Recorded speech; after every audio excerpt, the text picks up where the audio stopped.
So what kind of first aid or medical supplies do you carry in your rig when you're out on adventures? Hi everybody, my name's Rob and this is Stormcrow Overland, where we talk about going on adventures, road trips, camping, and just generally getting out and enjoying life. And on this week's episode, we're going to talk about first aid gear and what I carry in my rig and why I carry it the way I do, and hopefully give you some suggestions on what to carry, how to carry it, and and least of all, really, I guess most of all, suggest that you get at least a just the minimum first aid training, just a little bit to know what to do if something goes wrong out there. To start with, I'm a big proponent of first aid and stuff like that. I've been teaching the Air Force's old self aid buddy care class, and then the new tactical combat casualty care class for 10 years, I think. I'm just a big fan of this stuff because I do things. I work on my rig. I go out and do things out in the woods. I get hurt. I get cuts and scrapes and bruises and little injuries here and there. And it's really nice to be. I like being self-sufficient. It's nice to know, oh no, if I get hurt, I can just fix it. I've saved myself thousands of dollars in emergency room visits by being able to fix things myself. Save myself from having to get stitches. Just lots of stuff like that. It's just a good thing to be able to take care of yourself. I mean, whole big thing with overlanding is we want our vehicles to be self-sufficient. We carry on water, we carry on food. Part of that is being able to be self-sufficient if something goes wrong, being able to have recovery gear if you get stuck. And just as important, if not more important, is first aid gear in case you or someone around you gets injured. The way I like to look at it, the way I have it broken down in my rig, I use kind of a three-tier system. I start with it's a little red pouch that I keep in my glove box, and then we're going to pull all this out a little bit and show you. And it's whatever you want to call it. It's a boo-boo kit. I've heard them called an ouch pouch.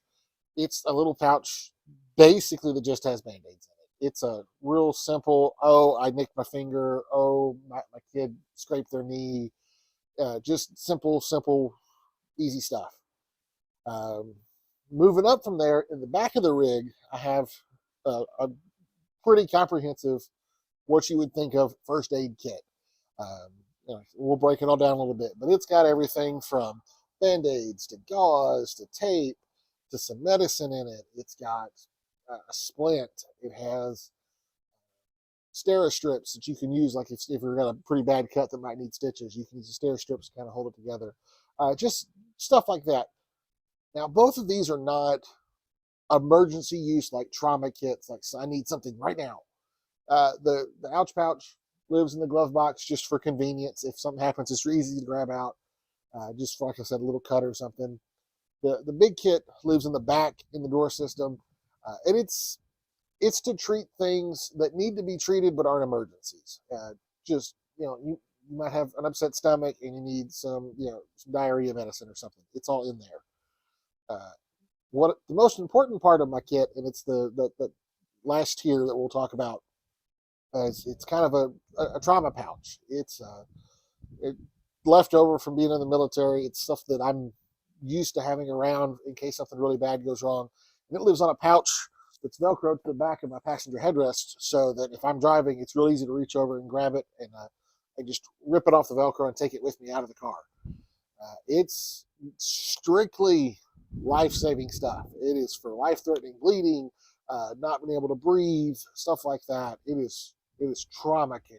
It is there's no Band-Aids in there. There's no just like athletic tape. There's none of that kind of stuff. It's not that kit. They're very separate kits.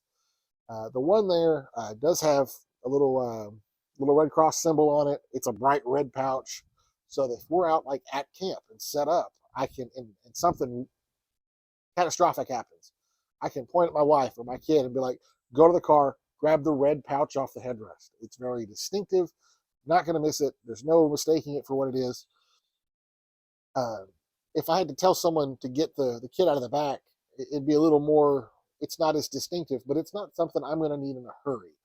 The one that you might need in a hurry is easy to get to, easy to find, easy to identify. And I like the three-tier approach. I've heard other overland people talk about the same kind of concept. I'm a big fan of it. So now we're going to go through and start breaking down the individual things. Just because it's the easiest, I'm going to start with the ouch pouch. Like I said, it lives here in the glove box. It's literally a freebie little red pouch I got from the hospital I go to for, it was like a giveaway thing. And in here is just, it's really an assortment of different size Band-Aids. Little Band-Aids, big Band-Aids, a little piece of moleskin in case someone gets like a blister on their foot when we're out hiking or something. There is one actual gauze pad in case someone gets a slightly worse bleed that we need to put a little bit of pressure on. And while I'm at that, this video is just talking about stuff I carry. This is not going to be like teaching you first aid stuff. None of this is like actual medical advice. I do highly encourage you to get out there and take any kind of first aid training you can find, whether it's just a basic Red Cross, like basic first aid class. There's some amazing wilderness first aid classes out there. I'll try to find some links to put them down in the description. Like I said, I'm a big fan of TCCC, which is Tactical Combat Casualty Care. I've been teaching it since the Air Force started that program a couple of years ago. Since the Air Force adopted that program a couple of years ago. Let me get that right. But get training. And even if you're still looking for training, it doesn't hurt to have some of these things because you never know who might be around that could help you. If it's kind of weird, like realistically, if someone shows up that knows how to use some of this stuff, I would hope they would be responsible enough to have it with them. But you never know, or when it might having extras might help because there might be multiple people injured. I've got enough stuff to take care of one, maybe two really hurt people. If things get beyond that, if it's a family of four in a car and they roll over and they're all hurt, I may or may not be able to help all of them. But get training, and if you're still looking for training, get some stuff, carry some stuff, but definitely get that training so that you know how to use it, and it gives you a better idea of what to carry. I mean, there's some things that I don't carry that I've had training on, but it's so specific that one of them for the trauma care stuff, and I'm probably kind of getting away from where I was at with the trauma care stuff. One of the big things we worried about in the military was a tension pneumothorax. It's a collapsed lung. And one of the ways that you can treat that is you use a really big hollow needle, you poke them in the chest, release air that's trapped in their chest cavity so that their lung can reinflate. I know how to do this. I've had training on it. I've taught other people how to do it. But I don't carry that stuff because there's other ways to do it. That's not I'm not an actual medical person. I would hate to have to do that to someone in the field. I'd hate to face any repercussions if I did that to someone and it didn't work out great. So it's the more training you have, the more informed decisions you can make about what you're carrying. But back to the ouch pouch, like I said, Band-Aids, got a little thing here that's got a little more gauze, little tape, just in case there's somewhere that's hard to bandage. But super simple, super convenient. Like I said, just lives in the glove box. And this is really just the most minor little things that, I need a Band-Aid. So from there, we're going to move on, and start talking about that bigger first aid kit I carry in the back. That's more of a general first aid kit. So hang on, let's go and transition to that. All right, so moving on to the general first aid kit I carry. So it lives back here in my drawer system. I keep it in this cheap plastic ammo can, just as a good way to kind of keep it contained. Kind of helps keep the dust out. It's supposed to be waterproof, but doesn't really need to be for my application. So like I said, this is a general, like around camp kind of first aid kit. I don't mind keeping it in the drawer system because this is never something I'm going to need in a hurry. This is medicine or something that needs to be treated, something that you have to take care of, but you don't need to take care of right now. So I theoretically would have time to go and get this out. First thing in here is a CPR mask. Something you probably need kind of in a hurry, but it's kind of hard to carry. I actually keep a smaller one in my trauma kit as well. But always good to have. When you go camping, especially with kids, and they play in grass and dirt and bushes, sometimes they get itchy, or sometimes I do too, because I like to go hiking in Tevas and get all kinds of weird rashes or whatever. So just some anti-itch kind of anti-itch topical analgesic keep yourself from being too itchy if you get into something. Instant cold compress, it's just kind of pop the thing inside and it gets cold. Great for if someone just gets overheated, or if they sprain an ankle or something, you need to reduce some swelling. Great for that. Just a little survival emergency blanket. Same thing. Somebody gets too cold or something, just kind of help treat for shock. Now this is just my random party bag of medicine. This is everything from aspirin, Tylenol, ibuprofen, Benadryl. Big fan of Benadryl just for if someone has an allergic reaction to something. Um, I've got stuff in here for treating poison ivy, little poison ivy wipes, uh, bug bites, stuff like that. It's just kind of a random mess of stuff. Got chapstick in here, antacid, stomach medicine. And with this, if you're going to do this, if you're going to carry a little thing of medicine, periodically, especially if it's going to live in your car, periodically check it, check the dates on it, make sure it's still good. If it's you can get these little individual packs of medicine off Amazon real cheap. This little thing of Tylenol. But keep up with the expiration dates. You don't want anything in there going bad. Medicine's weird. You don't want it going bad. Let's see what else we got in here. Rubber gloves, just in case you need to, worry about that. More aspirin. Just pills are always good. Pepto-Bismol, just in case someone's camp food doesn't agree with them, kind of thing. It would suck to be have to cover 300 or 400 miles on a trail and stopping every 10 minutes because your stomach's upset. Other fun stuff we have in here. Eye drops. My wife has real bad dry eyes, or same thing. If somebody gets dust or dirt in their eye, helps kind of wash it out. Tweezers. Tweezers are always great, especially when you're outdoors. Thorns, stuff like that.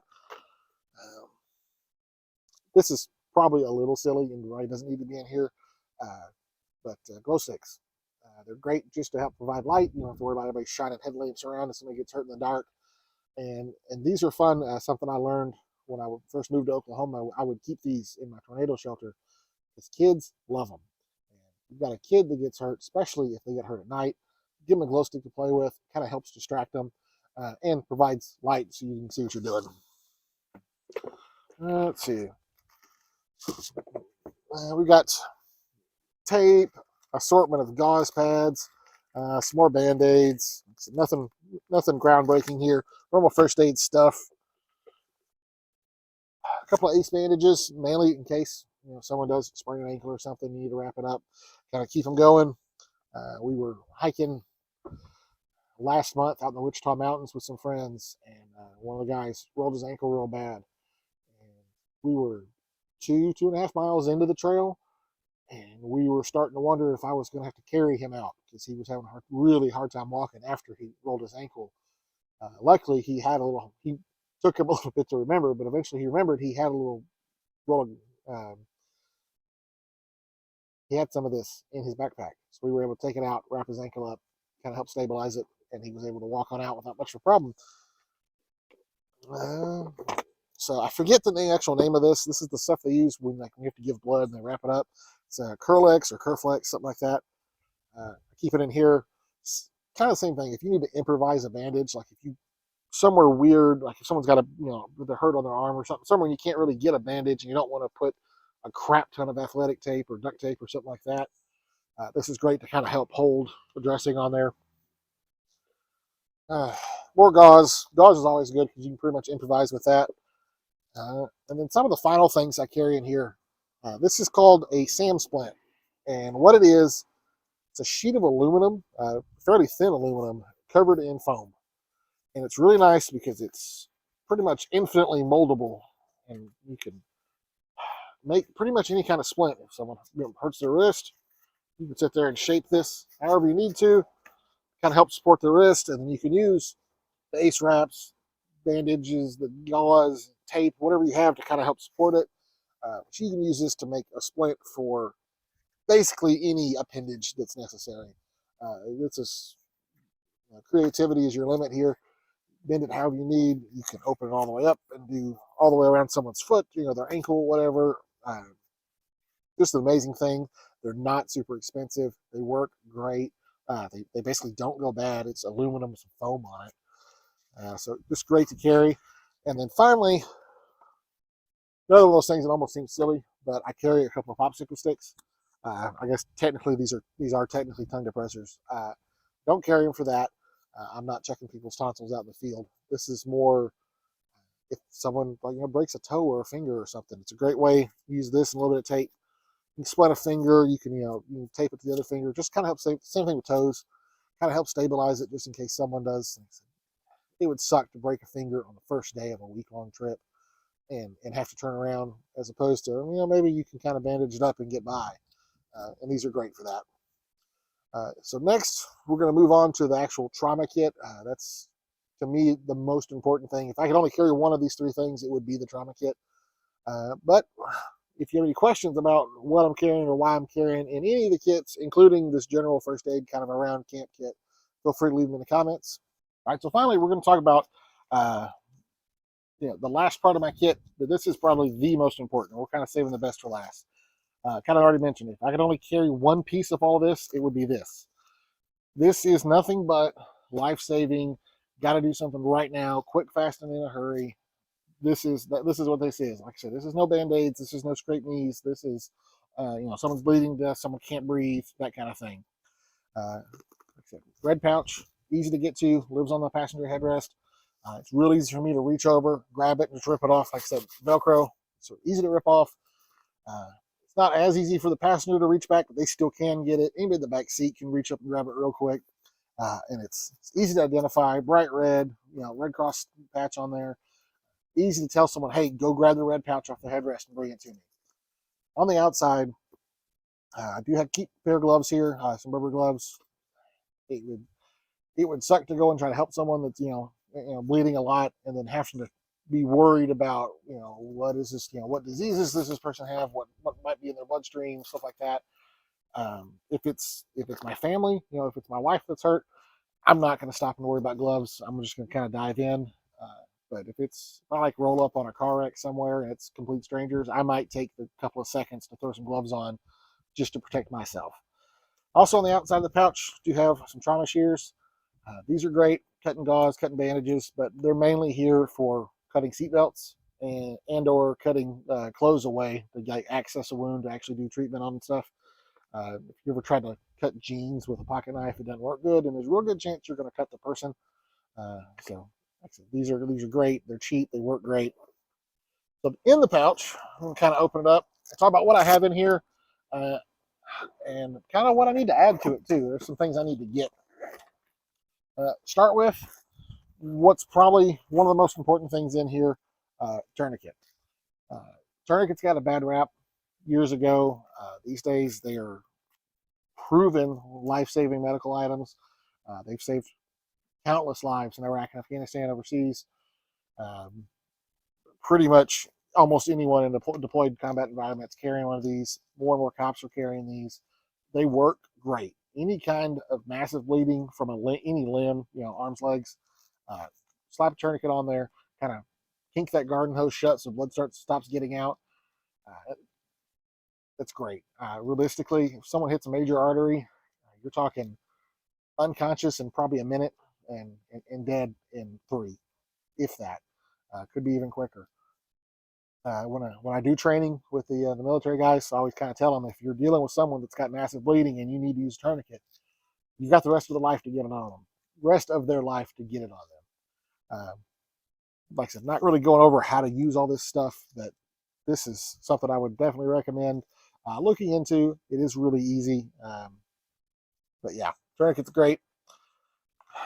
Do keep a little bit of gauze in here, just in case you need to pack a wound or something. Like I said, not going into how to do any of this. This also kind of works in conjunction with a quick clot in here. You may have heard horror stories about quick clot from the early days of it. It has gotten significantly better. So if you've heard any of these crazy horror stories, they're not true anymore. You can pick this stuff up on Amazon. You can find it at Academy. Sometimes you can find it at Walmart. This stuff is great. This is mainly for places you can't put a tourniquet. So, armpits, kind of upper thigh, hip area, stuff like that. If someone's got massive life-threatening bleeding and you can't get a tourniquet on that location, kind kind of move on to the wound packing with the quick clot and the gauze. From there, this is an H bandage. It's just a pressure bandage. I also used to carry the Israeli dressings. Those are great too. I would not hesitate to carry one instead of this. This is just what I have right now. Basically, it's giant Band-Aid. Really, it's a big thing of gauze attached to like a big giant ace wrap with little plastic things. You can kind of wrap it around and put pressure on that wound. Like I said, this is generally more for places you're not going to use a tourniquet. So we pack the wound with the quick clot and the gauze, keep direct pressure on it for a couple of minutes, and then switch to putting something like this on to kind of to help keep pressure on it, help keep that, give that wound a chance to start clotting on its own and try to get it to stop bleeding. Other things I carry in here that aren't as important, but still important. I know I keep a bigger one. I showed in the other kit, a CPR mask. If I need it quick, fast, in a hurry, I can keep a small mini one in here. Same kind of thing. If it's like my family or maybe really good friends that need CPR, I may or may not go grab this out. If I roll up on a complete stranger that needs CPR, I'm getting this out just to help protect myself. But yeah, little CPR mask. And then final thing I carry in here, for now at least, this is a epinephrine auto injector, EpiPen. I really like this one. Generally, these you need a prescription for these. I got a prescription because I was doing allergy shots, but they sent me a couple of them, so I keep them on hand. This one's really neat because when you open it, you pull this part out and it talks and it'll tell you what to do. Like, okay, place it here on your hip, press in and hold, and then like beep, and you have to hold it for a couple of seconds, and then it'll tell you to let it go. In situations where you're doing some of these things, first aid stuff, things get weird. You're not always thinking straight. It's very chaotic. I like the fact that this will literally walk you through what to do. You pull it open and it starts talking, and that's great. So what changes do I need to make? Specifically to this kit, I want to add what's called an occlusive dressing. I carry stuff in the kit that I could improvise on if I needed to, but there's a reason they make actual ones, and they're not expensive, and I don't have a good excuse for not having one right now. I just need to go and order one. But occlusive dressing, it's basically if someone has a penetrating chest wound that's going to cause a collapsed lung, they get air into their chest cavity. They're big rubber bandages you slap on. It stops the air from going through. They're not complicated. Man, they're really sticky, and I'm a very hairy person. If I had to have one on me, I'd be so mad, but I'd be alive to be mad about it. So that's what I would change about this kit. The rest of my stuff, I'm pretty happy with the other kits I have in the vehicle. I'm very happy with the kind of 3-tier system, having the basic little ouch pouch, the overall general first aid kit, and then the trauma kit. I feel like that works really good, at least for me. You're going to kind of have to play with it, figure out what works for you. But main thing is have some stuff. Have some kind of first aid stuff. Get some training. Find some training. Free training, paid training, whatever it takes. I know there's a guy trying to organize one wilderness first aid kind of class here in Oklahoma City. I think it's $100, which first sounds like a lot, but based on what we spend to go on these trips, and we're literally talking about something that could save your life or the life of a friend or family member that's with you, it's cheap and it's great knowledge. And like I said, the more knowledge and skills you develop, the better you can figure out what you need to carry, or worst case, if you don't have it, if you have an understanding of how these things work, you'll understand how you can kind of improvise some things. But yeah, there's just a lot. It's a big responsibility. We all want to be self-reliant when it comes to our vehicles, but we need to make sure we're being self-reliant with ourselves as well, that we can take care of ourselves and anybody that we decide to take out with us. If I decide to go on a crazy trail and take my wife and kid with me, they're my responsibility all the time, but even more so if I decide to take them into a risky situation. If I decide to lead a trail ride or take people on a camp out or something, whether it's true or not, to me, those people become my responsibility, and I would hate for something to happen and me not be prepared to help take care of them, or at least be able to attempt to fix them. So it's little almost a little depressing kind of to think about it all this way, but this stuff's very important. It means a lot to me. That's why I'm talking about it. But I would love to hear, what do y'all carry? Y'all do a 3-tier system? Do you just have basic little first aid kit with some band-aids in it? What training have you sought out? Um, what training do you want to seek out? What's out? What do you have no idea? Send me a message, send me a comment, let me know what you think. What do you carry? But with all that, if you're watching this video on YouTube, we also release the audio as a podcast.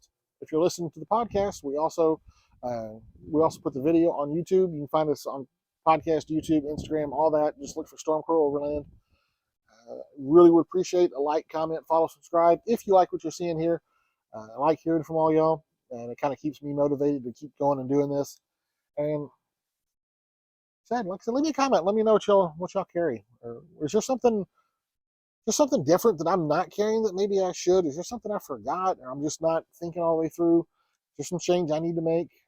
I would love to hear what y'all think about that. And people love correcting people, so go for that. Let me know what I'm doing wrong. But really, that's about it for what I have for y'all this week. I really appreciate y'all watching or listening. Just remember, sometimes you really have to go out and get lost and hopefully not hurt so you can find yourself. Thanks for watching.